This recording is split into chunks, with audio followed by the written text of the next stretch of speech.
¿Qué tal, gente? ¿Cómo les va? Bueno, espero que muy bien. Este es un nuevo video de Siciliano en su taller. Ya terminando un día más de trabajo, dejando las herramientas en el tallercito. Y me di cuenta que tengo una llave que la tengo hace bastante tiempo. La encontré debajo del asiento de una de las motos que restauré y luego vendí, obviamente.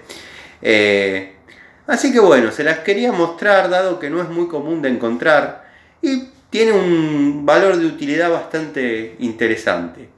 Así que bueno, espero que hayan pasado un día espectacular, que hayan tenido un lindo miércoles. Esta no es la charlita que tenemos habitualmente, simplemente les quería mostrar esta curiosa llave. Posiciono el celular y se las muestro.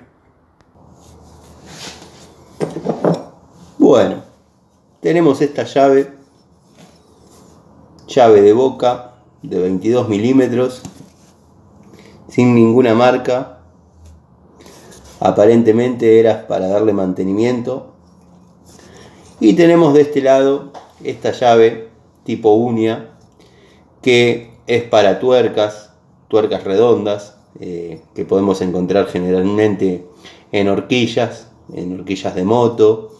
Yo la usé hasta una medida de 50 milímetros de diámetro, o sea que resistió bastante el torque, dado que bueno, es cortita, hay que tener una buena fuerza como para girar en esos diámetros. Yo la usé para varias cosas al margen de lo que es mecánica, pero créanme que es de un acero bastante bueno, dado que no se ha movido un milímetro, que sería un montón, pero no se ha movido nada de sus medidas originales.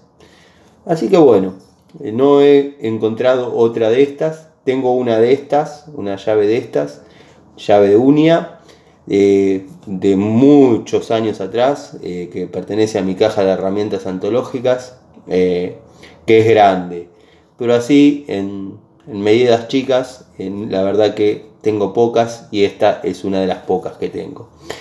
Es una llave híbrida, como dije, de muy buen acero, de 22 milímetros de boca y 50 milímetros de diámetro en la parte de uña.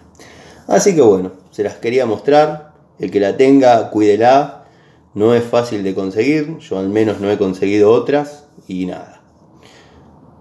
Tiene su valor de utilidad y un lugar importante en el tablero de herramientas especiales.